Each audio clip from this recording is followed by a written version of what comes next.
सच्चा रंग मन में दिखाए, प्रकाशित हृदय में ईश्वर।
सहनौ भवतु, सहनौ भुनक्तु, सह वीर्यं करवावहै, तेजस्विनावधीतमस्तु मा विद्विषावहै।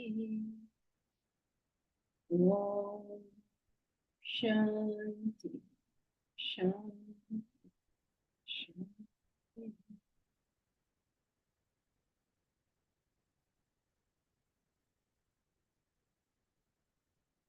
Together we chant Bhagavad Gita, chapter 13, verses 21 to 30. कार्यकारणकर्तृत्वे हेतुः प्रकृतिरुच्यते, पुरुषः सुखदुःखानां भोक्तृत्वे हेतुरुच्यते, पुरुषः प्रकृतिस्थो हि भुङ्क्ते प्रकृतिजान् गुणान्, कारणं गुणसङ्गोऽस्य सदसद्यो निजन्मसु, उपद्रष्टानुमन्ता च भर्ता भोक्ता महेश्वरः, परमात्मेति चाप्युक्तः देहेऽस्मिन् पुरुषः परः, य एवं वेत्ति पुरुषं प्रकृतिं च गुणैः सह, सर्वथा वर्तमानोऽपि न स भूयोऽभिजायते,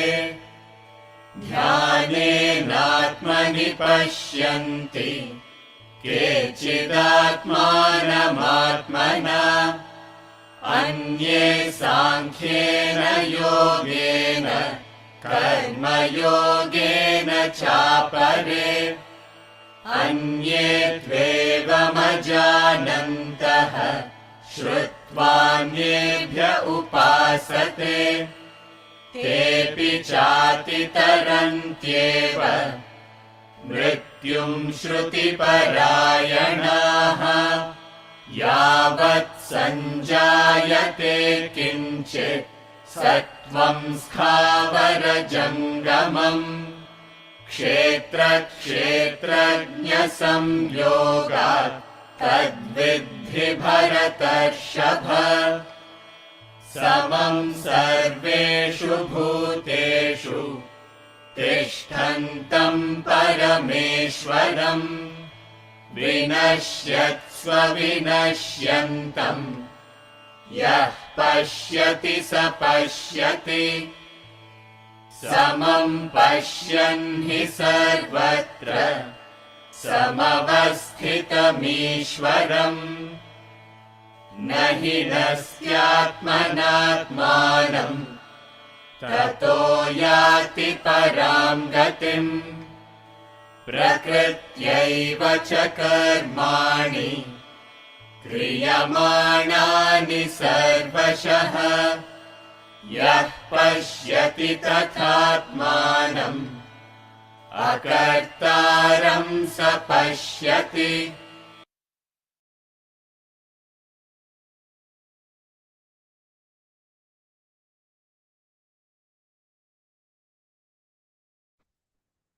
Janki ji, you have to unmute. Thank you, Bharat. So we've been studying one of the most important chapters of the Gita. I mean, important in the sense, important for us because we are Jnana yogis. So he began by telling us what is that knowledge which we seek. It is the discrimination between the permanent and the impermanent. That's what you have to have. As a Jnana yogi, that's what you do, that's what you have. Then he told us what are the qualities of a person who has jnanam. And if you understand it, it's like a slap on your face. You feel you know so much. But he says, if you have knowledge, then you should have these 20 qualities. You know, this is the most amazing idea. Have you ever gone to any school, college, educational institution, and in the examination, they don't ask you what you studied? They say, do you have these 20 qualities? Everyone is going to fail.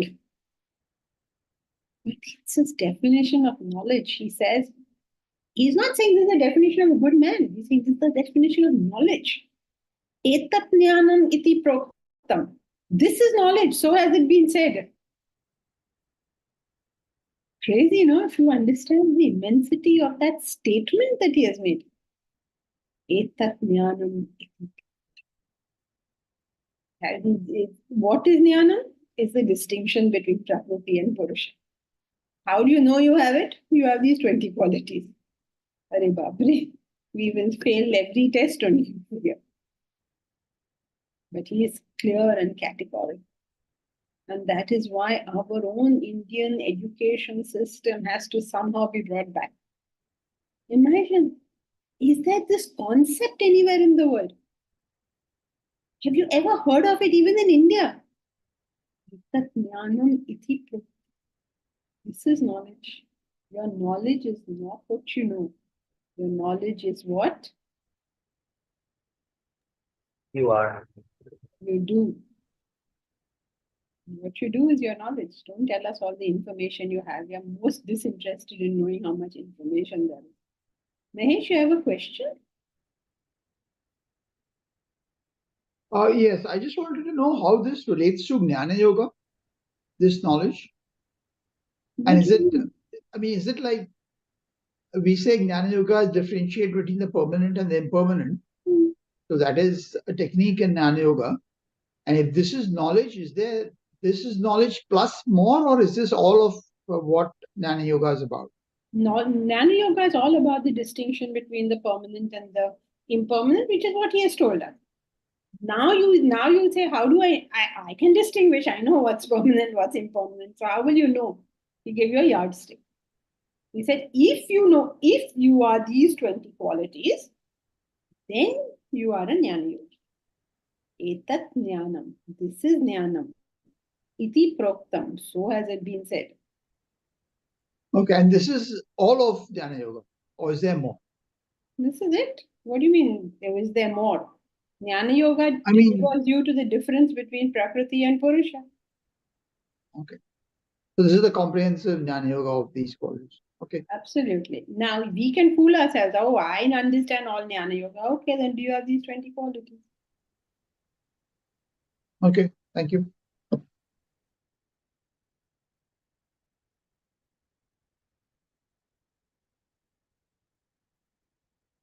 Frightening, no? Just reading it is frightening. Then he went on to explain Prakriti and Purusha. What is this Prakriti? What is the similarity between them? They are both beginnings. Every step of the way there's trouble in Jnana Yoga. No? Both Prakriti as well as Purusha are beginnings. What does it mean by that? You already studied it, so you can tell me. What does it mean? Huh? Prakriti was created at the first experience. And Purusha was there before that. Okay, so how are they both beginningless? What is the connection? Because before we even started experiencing, it was already there. Okay, so why do you say that it is beginningless? And can you say this? Can you say that Prakriti is beginningless? Because if you say it is beginningless, you will have to say it is endless. And if you say it's endless, that means you reject the whole concept of self-realization.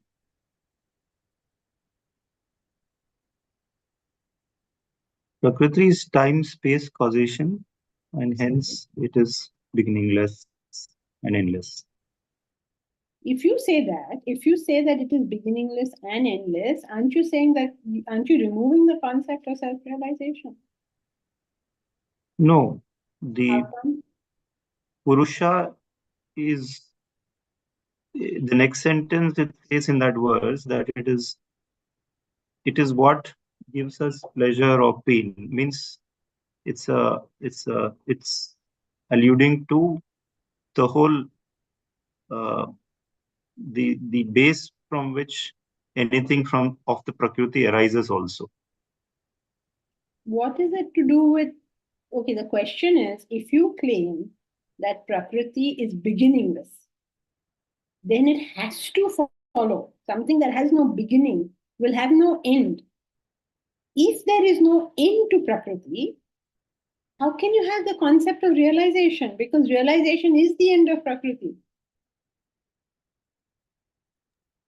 Its Remember? beginningless, it is like the snake rope analogy. It is beginningless in the sense that it originated out of the rope. The snake originated out of the rope, but it has no physical existence. It has no independent existence outside of the rope. And that's why when we realize is that rope is a rope, so the thing that never existed is just we understand that it's a Okay, so so you're saying it is beginningless in the sense that it never began. In the sense it didn't exist, beginning. Okay, that's acceptable. Jankiti, also if you try to find the cause, effect, space, time, the beginning, you can keep going back, and you'll not be able to reach the end. So maybe because of that also, they are trying to say that it's beginningless. Then same will happen in the future, no, if you take it like that. If it be true that you cannot work your way back, it's also true you cannot work your way forward. That means it won't end. Your logic Yeah, has to work both ways, right? yeah. So it will not, that is why it is beginningless and endless, because you're not going to be able to find the cause and effect to the beginning or to Okay, the then if we But accept this, then you rejected the concept of self-realization, because self-realization means the end of Prakriti. so it appears big. Very good. So that is what Good. I'm trying to say. Here's beginning. So please think it through. It's not so tough. All of y'all will get it. Y'all have all studied and you will definitely understand it. But pay attention and apply yourself. Gita is really not that difficult. The reason we find it difficult is we don't really apply ourselves to it. So when you read, know that Prakriti and Purusha are both beginningless, then instantly you have to say, no, that's not true. So if this statement is not true, then what would the right statement be? The right statement would be that it is relatively beginningless. And of course, then you have all the explanations, such as whatever the Raj told us. So it is relatively beginningless. That means you don't know where vasanas began from. If they began, you have none of this idea. So on a relative scale, it is beginningless. Because if you claim it is beginningless, then you have to be endless. Anything that didn't begin cannot. Right? So Prakriti and Purusha are both beginningless, meaning Prakriti is relatively beginningless. It appears beginningless. We are never going to find the beginning of it. And Purusha is beginningless. But from our perception, both are going to look the same. So that was your example of time, space, and causation. If you look at time, you don't see a beginning. You look at space, you don't see a beginning. You look at causation, you don't see a beginning. So all these explanations which you have, and rightly so, please see them in the right context. Omkar, you had a question? Well, not a question. There's a request from the students that if you could increase the volume a bit. It's okay at my end, but some of them are asking me. Oh, I don't know what to do. I mean, I put this on max. Is this helping? Did this help? Whoever asked for increase, can I bring this closer to me? Okay, did any of these things help?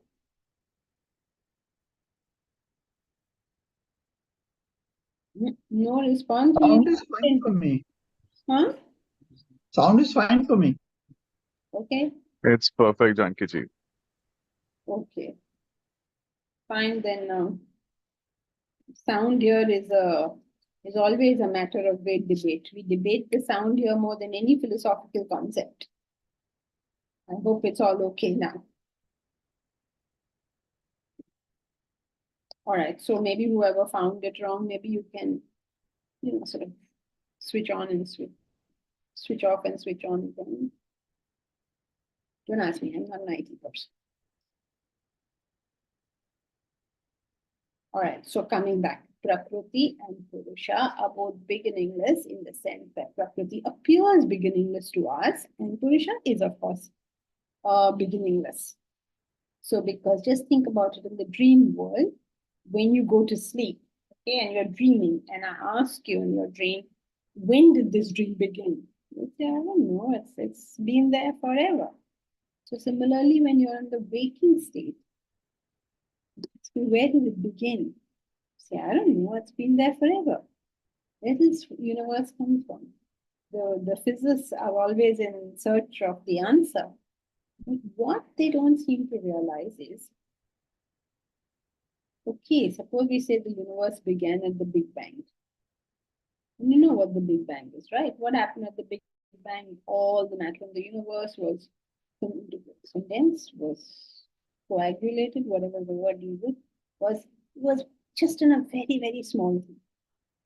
And all the matter of the universe, in maybe a teaspoonful of matter, then Big Bang, and then all the particles were spread and hydrogen was spread all over the place, and then there was friction and movement, and then all the planets and stars and all that began.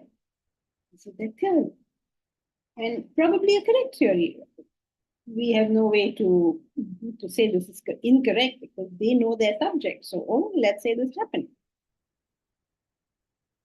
And people feel that, okay, I know how the world is. But that's not true. We don't know how the world is. Other people, of course, have other theories. They come up with string theory or whatever. We won't go into the physics of it. But everybody who came up with a theory about how the world began did not answer the question. All they did was move the question. That's all they ever did. How did the world start? The Big Bang took place, or string, or whatever it is you want to call it. Okay, but that still doesn't tell us how did that original 1 teaspoon of matter come? So someday somebody will find out how that 1 teaspoon of matter came, and they'll have some explanation. Let's say X. They'll say, okay, it came from this. It came from vibration, whatever it came from. All we do is move it 1 step back. All we ever do. And you feel you're going so close, one day you'll find it. And that's what the physicists do, try to go back and find it. Philosophers say it can't be done. Don't even bother. No, don't bother, please do it. It's very useful information. but you're not going to find the final answer. So from our perspective, Prakriti is beginningless. We never know the answer to that. Whether you look upon it in terms of physical matter, as the physicists do, or you look upon it philosophically. Philosophically, where do we say is the beginning?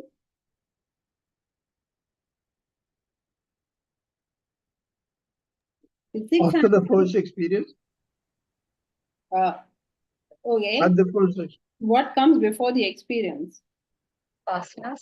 Vasanas. So philosophically, where does it begin? It begins with the first vasana. Okay, from the first vasana, we can drop a nice causation of how we have landed here. Even that doesn't answer the question, because Where did the Vasana come? where did the first vasana come from? So whether you look at it from a physics perspective, or you look at it from a Vedanta perspective, a philosophical perspective, either way, no, what should I say? No beginning is to be found. Yeah? But is the Purusha like that? No, the Purusha is not like that. The Purusha always was. He has no beginning in the sense he always was. He has no beginning in the sense that time came with Prakriti. Without Prakriti, there can be no time. And he preceded time. So therefore, he is beginningless. Right? So first thing we learn is Prakriti appears to be beginningless. Purusha is beginningless. Know also that modifications and gunas are born of Prakriti. Modifications and gunas are born of Prakriti. What is gunas? In layman's terms, any quality. If something has a quality, any quality, it is part of Prakriti. Modification means any change in it. If it has any quality, and if it has any change, this has to be part of Prakriti. Some people say, very common mistake made philosophically is, they take the Anandmaya Kosha, Anandmaya Kosha, deep sleep. They say, oh, Anandmaya Kosha is the bliss of Brahman. A very, very common mistake made.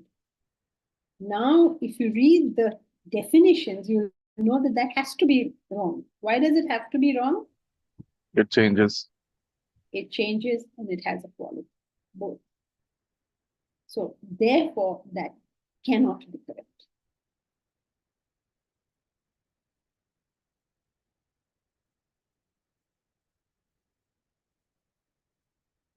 When it comes to cause and effect, what is change? Cause and effect. When the cause metamorphizes, it becomes the effect. When the seed changes, it becomes a tree. When the egg changes, it becomes a chicken. Right? So when the cause metamorphizes, changes, it becomes an effect. So wherever there is cause and effect, it has to be Prakriti.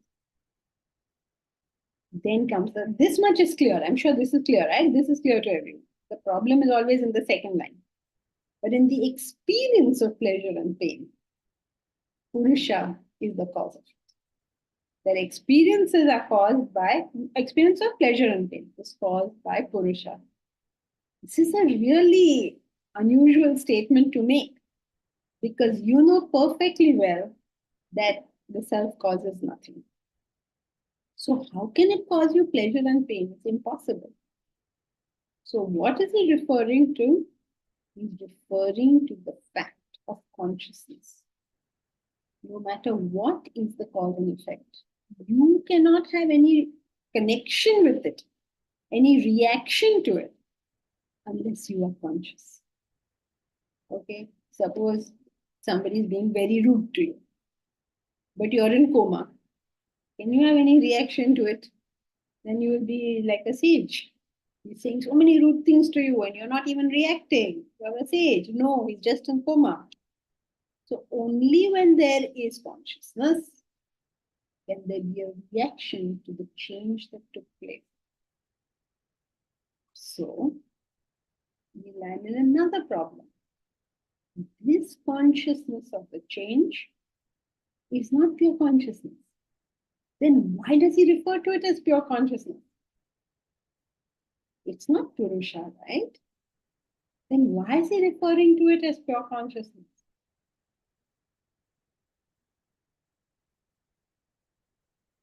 It appeared as pure consciousness.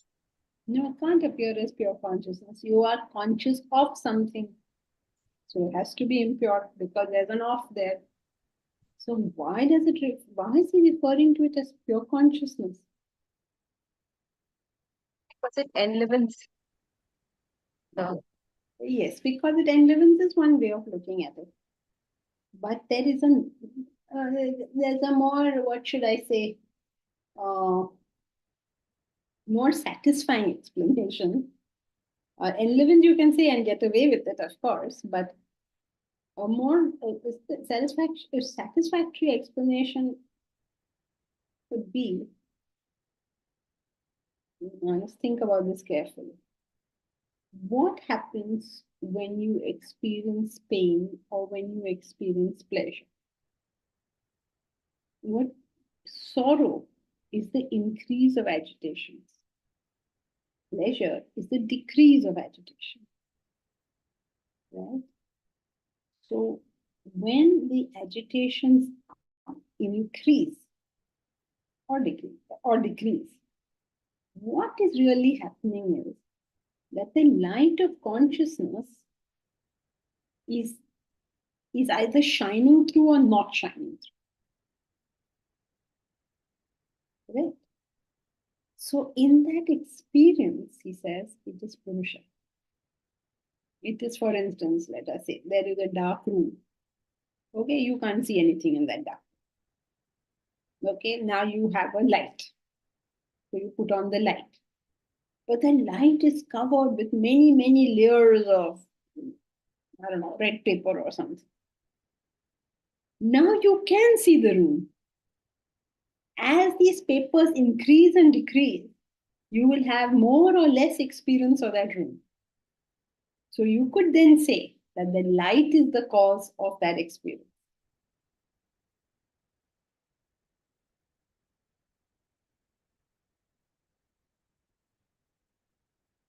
Okay, so in the production of effect and cause, Prakriti is said to be the cause. In the experience of pleasure and pain, Purusha is said to be the cause.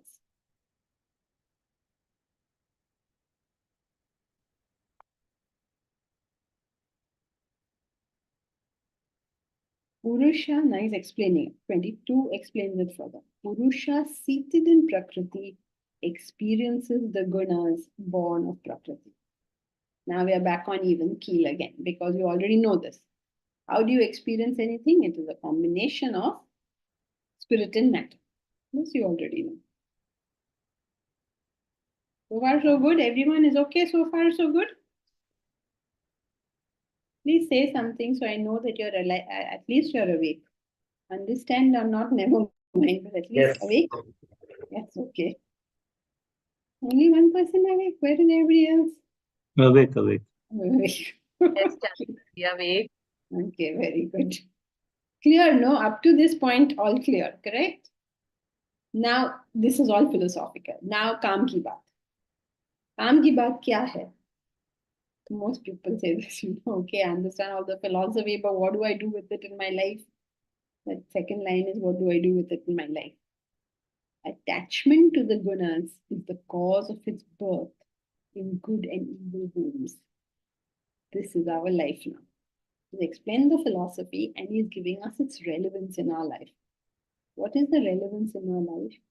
That when we go through any modification of Prakriti, what does that mean? We go through any experience. Some experiences we say, oh, this was a very nice one. And some experiences we say, yeah, this is horrible. So now we want to always make our way towards the ones we find pleasurable and somehow get away from the ones that we don't find pleasurable. Our whole life we do only this. When Vedanta seems pleasurable, we come to class. When it seems non-pleasurable, we disappear from the class. Then the rest of the world appears even more non-pleasurable, then we come back to class. We have all sorts of permutations and combinations. What are we doing? We are trying to go towards pleasure and away from pain. This is what we're doing all the time. Now, please, when I give you an example of class, don't think, oh, because I came after a long time, therefore you're saying this about me. I'm not. I'm just talking about how we are constantly moving to and away from things. When we are pleased with our families, we go towards them. When they're irritating us, we try to go away from them. We're constantly doing this. Now, because we're constantly doing this, it gives rise to Pleasure and pain. no, we're getting pleasure and pain out of a contact. So we try to get away from the bad and go towards the good. So this gives rise to Attachments. Attachment. Attachments. no, it gives rise to different types of experiences. Attachment means you're doing this. Right? So I love my daughter, she's doing so well, so we go to your daughter.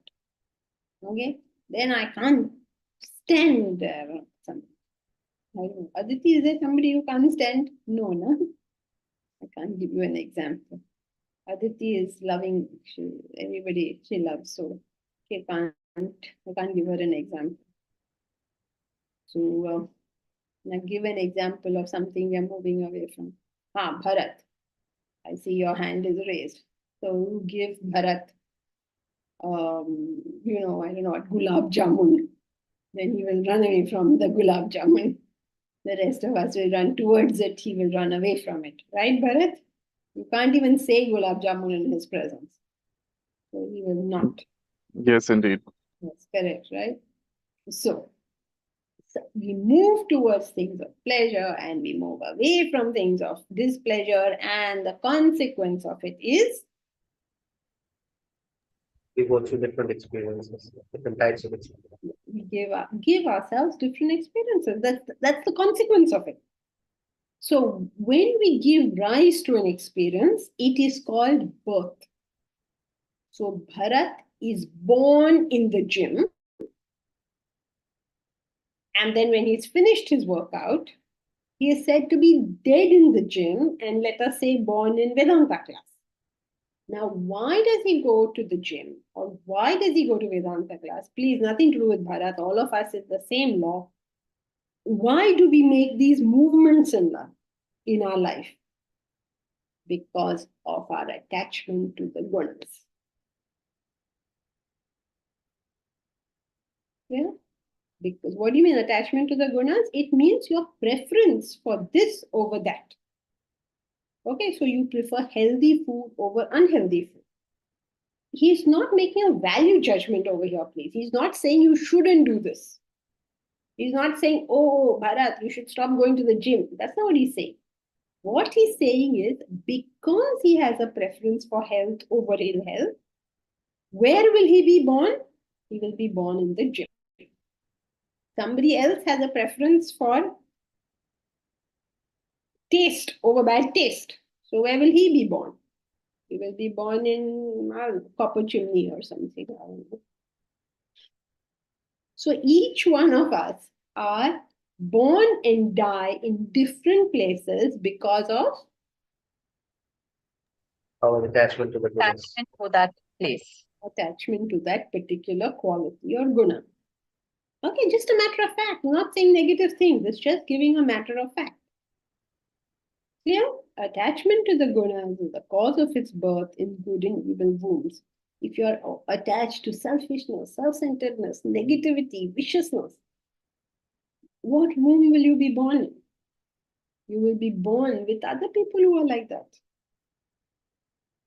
If you're attached to Vedanta, to goodness, to nice things, where will you be born? In that place where these things are done. Now Komal is born in Rishikesh. Born means you're not born there.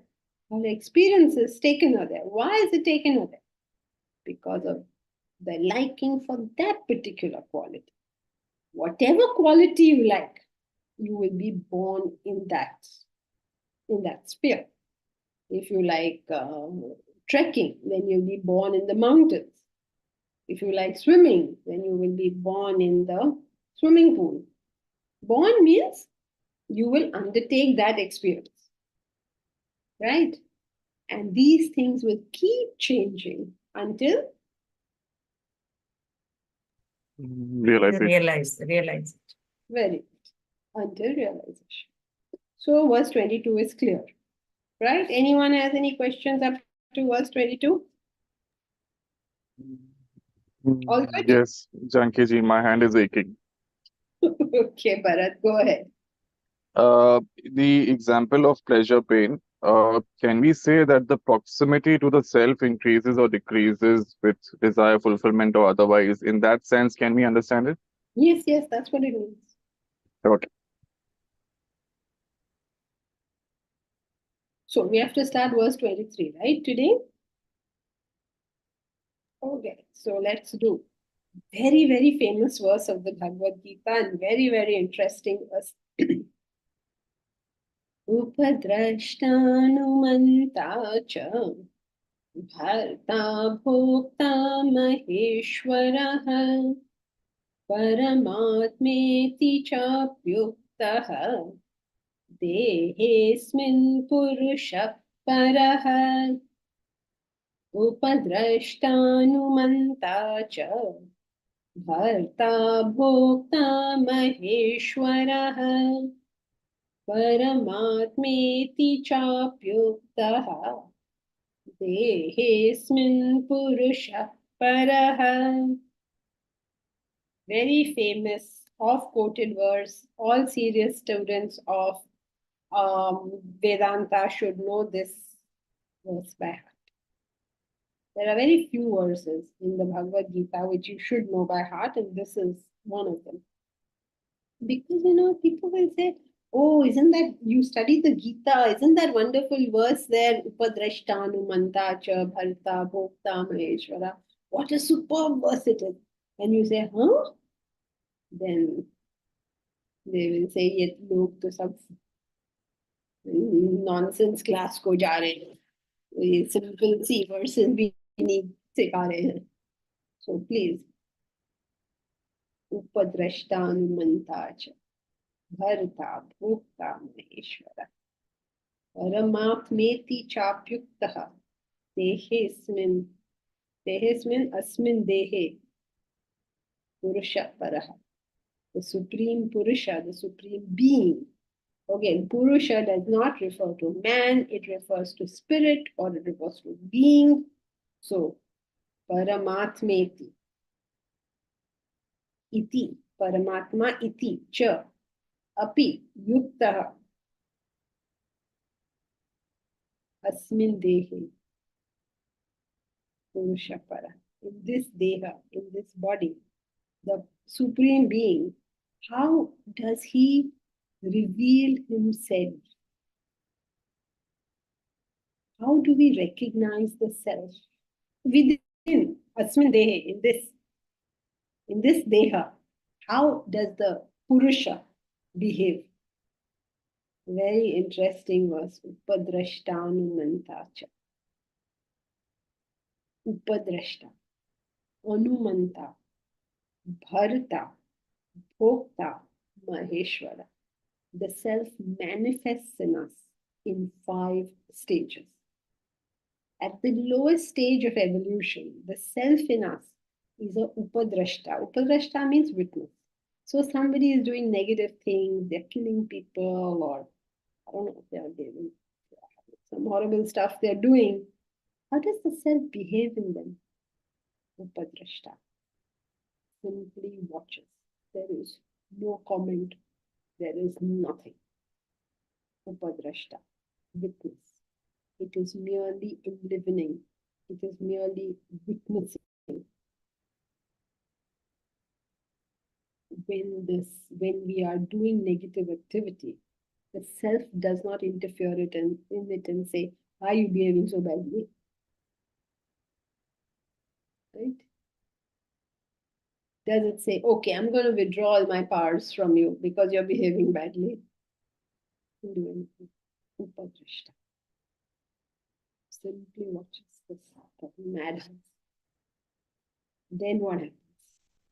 Then as a person grows spiritually and he starts doing good work in life, he becomes this sort of what should I say, more service oriented, does better things in life.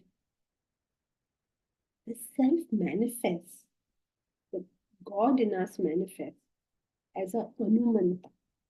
Anumanta means a permitter, a supporter. Anumati dena, like that, permission granted sort of thing. Anumanta, which is something that supports you, that permits you. You will notice in life that whenever you try to do something selfish, self-centered, it's like the whole world seems to not support what you're doing.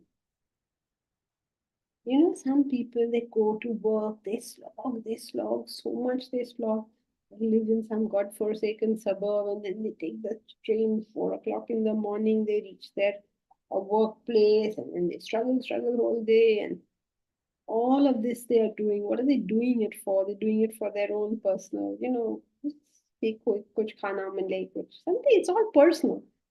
They talk like that. Papi pet ka sawal hai. I'm doing this for my stomach.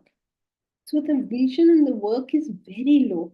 So only, I have to fill my stomach and my family's stomach. That's it. So you feel so much resistance from the world.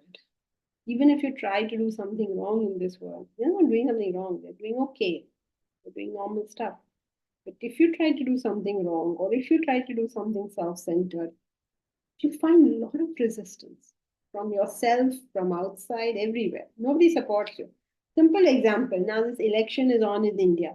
Suppose Modi comes to us and says, "Oh, people of India, I love becoming Prime Minister.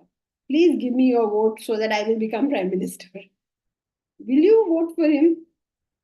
What nonsense. Why should I make you Prime Minister? I will be myself. This is what's happening amongst other parties. They're all saying, why should you be Prime Minister? I will be Prime Minister. Each one wants to be Prime Minister. So, whenever you're working with a self-centered motive, you find that there isn't support from the world. But when you start working for a cause, suddenly you start getting support. It's an incredible thing. As the ego in us decreases, the conflict within us decreases.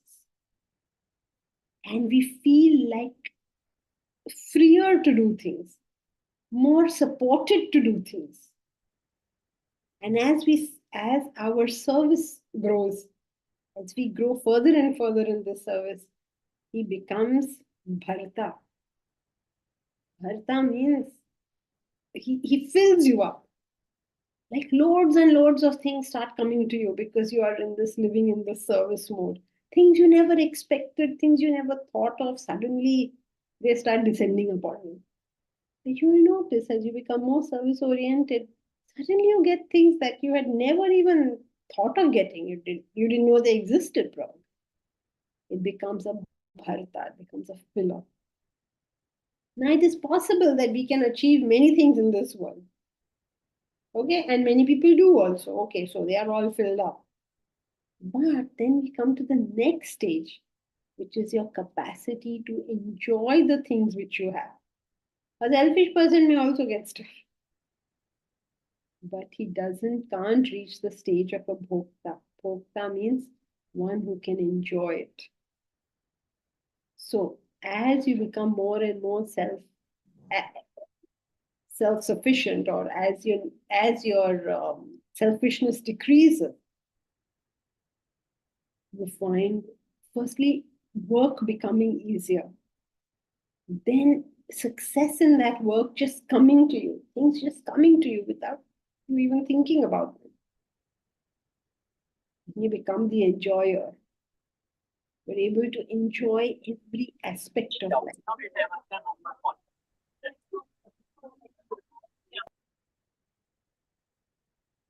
And as you keep progressing, you see, you don't fall for any of this. You just continue your journey. 9 out of 10 people will stop this journey because they've got everything, they are very happy in life. Now what? Now retire, enjoy life. 9 out of 10 people will stop the journey. But if you don't, you keep working on the reduction of ego. You keep working for better and nobler and greater things as far as you can conceive them. You work for them as if your life depends on them. Eventually, you become Maheshwara. Maheshwara means the Supreme Lord, the Great Lord. Great Lord can be understood in one of two ways. The obvious way is you become a self-realized soul. But there's also a relative way in which this works. You become incredibly powerful. Wherever you have served, your word will become law. I mean, you'll see this everywhere. Even if a servant in the house has served the master, her word will become law. Anywhere that you have served with no egocentricity whatsoever, you become Maheshwara in that field. You've seen, ladies sometimes in the house, they are the boss of the house because they serve that house. Everybody has to shut up and listen to whatever they say. Why do they get that power? Because they have served that house. Why does Gandhi get the power? Gandhi, when he did not agree with the government of India, he would go on a fast. I don't recommend this, but the fact is he would do that. And then the whole parliament, not whole parliament, whole cabinet would fly down to Gujarat and say, okay, whatever you want, we'll do. See, he goes on a fast. The government of India changes its policies. You and I go on a fast. Our family also doesn't change its policies. So, the more you serve, the more powerful you become. In the Kena Upanishad, it says, Atmana Viryam. As you unfold the self, you get that power. Vidhya, Amritam. And with knowledge of the self, you gain the Supreme Self. The thing is that you can't stop on this journey. You have to just continue. It's very difficult not to stop. So many people, last 35 years I'm watching this. So many people take it up so seriously, grow up to a certain level, and then say, okay, I'm done. And you can absolutely understand this. See, they come because maybe they have some issue, they don't understand. It could be curiosity, it could be lack of peace or happiness. There's some issue, they come. Then they work really hard, they do everything, they do their karma, they do their bhakti, they do their jnana. And then eventually all these problems and sorrows are gone away and they live a fantastic life. But they forget that they have to continue. दुख में सुमिरन सब करे, सुख में करे न कोई. जो सुख में सुमिरन करे, दुख काहे को. Everyone remembers the Lord in sorrow, nobody in times of joy. Those who remember in the times of joy, why would there be sorrow? No, we will not. But though we've been taught all this, we're not going to remember. We are going to feel so great, so wonderful that we say, Acha, now I've understood everything in Vedanta. What else is there? I got it. Now I'm off. And many of you who have been here for a long time, you yourself have experienced this. You yourself have seen people who've been there for so long that then just go. It's not like something unusual. That is why in Kena Upanishad, oh, you know, we're going to be doing Keno Upanishad at the retreat. But because at the moment, I am doing morning study on Keno Upanishad. And so when they said, what's the topic of the retreat? I said, Keno Upanishad.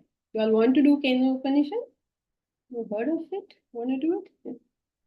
So we will do it when we go for the retreat. But that story is so really brilliant. He says, he begins like that, the story of the Upanishad. That's the least important part, but anyway, this is the story. It says that the gods won a victory. And when they won the victory, they forgot that they had won that victory because of Brahman.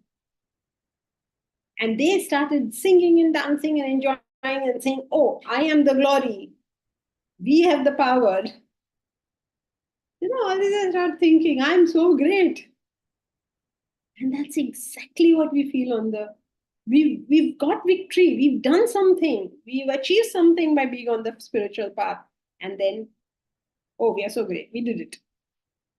So the story goes, Brahman comes to them as a yaksha and says, understand, sir. The gods say, what is this? Who's this? Is the enemy still there? Okay, what is this adorable yaksha? And they sent Agni to find out. Oh, Agni, go and find out.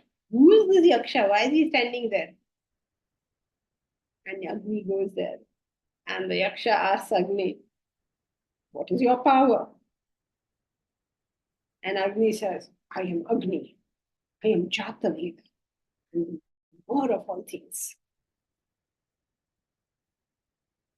So, Kim Viryam, what is your strength? What is your power? And Agni says, I can burn anything. The Heti, whatever Prithvivyam on this earth, whatever there is, I can burn it. So the Yaksha says, here is a straw. Burn it. So Agni goes rapidly to burn it.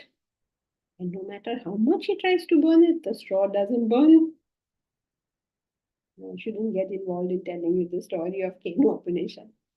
But the point, don't forget, that having reached a certain level, we believe that it is our doing and we forget about Brahman. I don't know, what is the yaksha? What is this thing? So we go to find out. When we go to the self to find out, it's an amazing thing, right? The god sent Agni to find out who is this yaksha. But when he reached there, the yaksha said, who are you? Agni didn't say, who are you? That is what he should have said. No, who are you? Why are you asking me? You have come to my party. You tell me who you are. But the yaksha says to Agni, who are you? He goes, gets all involved and starts giving a lecture on his greatness. This is how we miss the plot. Completely miss the plot. Yes, Kalyan. Yeah, Janki ji, in this verse, you were saying as we become more service-oriented, selfless, this one uses, permitter, supporter, it's more of enabling kind of a thing. But in the Upadrasta kind of a thing, it's only a witness. Why doesn't it self not permit, act against it? Only when things are good, the self is supporting. When things are bad, it's just a witness. No, other way around. When you are bad, the self is a witness. When you are good, the self supports it. The self supports it means this is what you will experience. As your selfishness comes down, you will find everybody with you. You will find everything with you. You will find yourself enjoying things. One man, he wrote to Swamiji and he showed him that very, very interesting. Sometimes people write letters and so he had written that you taught me how to enjoy, he said. It's a very interesting thing, right? Here is this guy, he has his Rolls Royce, he's one of the richest people in the world. And you think that he has all the enjoyments. But his letter to Swamiji was, thank you for what you've done. You taught me to enjoy. He didn't say, you taught me what is Vedanta. You taught me how to be unselfish. Nothing. You taught me how to enjoy. That's exactly what he's talking about. As you grow, you find yourself just loving it. You become a McDonald's. What is that? What is that chap? Ronnie or something. What is his name? So he was loving it, loving every bit of it. So as you grow, so Kalyan, is that clear? It's not that he is with you in good times. It is that when you behave in an unselfish manner, you suddenly find that you're being filled, that you're enjoying, that you become so powerful. You find that yourself, you find it. That is how he says it manifests in you. It's just poetic usage. So, is that okay, Kalyan? Yeah, that part is okay. But the first one still, when you are not your wishes, your bad or whatever, Mhm. then it should be the opposite, no? As that you experience self not permitting these things. Yes, you find the resistance from the world, of course. So you're saying, why isn't God helping me? No, it's just watching. Of course, you find the resistance. The second one is permitter, right? That means before that, you're not really being permitted. Permitted in the sense, it's not like God is permitting and not permitting. What it means is, when you start doing negative things, there's no support. Like that, somebody comes to you and says, Kalyan, please vote for me. I would love to be your MLA so that I can make pots of money and be really corrupt and get lots of kickback. Will you support him? If he tells you, please make me MLA, you will make lots of money and you will get kickback, then you may support him. But he can't come and tell you, let me make, I need my Swiss bank account is very low and I need some more money in it. So can you help me become MLA? You won't. Correct? Yeah. So it seems like there's resistance. You're not getting anything. So he's just sort of watching, as it were, indifferently watching, as it were. You're not getting any help. Okay? Okay. Thank you. Yeah, Bharat. Yeah. So, Jankiji, speaking of people who drop off the path, I mean, those are inherently good people. So, for them to run into problems, does the whole path stop? I mean, the study stops, service orientation stops. They don't run into problem. That's the problem. When they come back, how is it? I mean, they come back because they had a problem, right? I Okay. mean, what stops them? Shine punye martalokam vishanti. Remember, you studied it. Shine punye. When your punya gets over, martalokam vishanti. You come back to mrityuloka. See, if you do good work, you will run on that steam for a long time. And then at some point, the steam gets over, right? So that's why keep on doing, so that the steam builds up and propels you to realization. So basically, the good that they do or what they did basically stops at some point, right? They don't do the right thing anymore. Yes. But they'll still get propulsion from the past. They've done all the good work, all that result will keep them happy and everything. But then one day the punya gets over. Shine punye martelokam vishanti. You remember that? Keep it in mind always. Yes. All our happiness is because of past punya. If we don't keep on increasing that amount, this past punya thing will be over soon. Yes. Thank you. Yes, Aditi. So, Jankiji, is the understanding correct that when you're doing bad things and it's just the witness, even when you're doing good thing, it's still just the witness, it's the cause and effect that is playing the part? That's correct. Is the okay, fine. Thank you so much. Yes, actually, the Lord is doing nothing. But this is what you're going to experience. You're going to experience the unfoldment of divinity like this.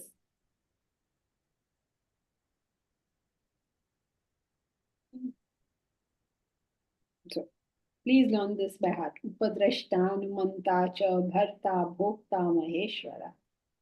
First the witness, then the permitter, then the filler, then the Bhokta, the enjoyer, and finally Maheshwara. See, all these people who want to become powerful, they want to become prime minister. We should catch hold of them and say, look, you want to become prime minister, you want to become the most powerful man in the country, then work for the country. And you will. Even if you're not the prime minister, you'll still be the most powerful person. Which we have already experienced, right? Gandhi wasn't the prime minister, but he's still the most powerful person. Don't worry about the chair, worry about how much service you can do. And everything will just be added on to you. Okay, so that's it for today. We'll continue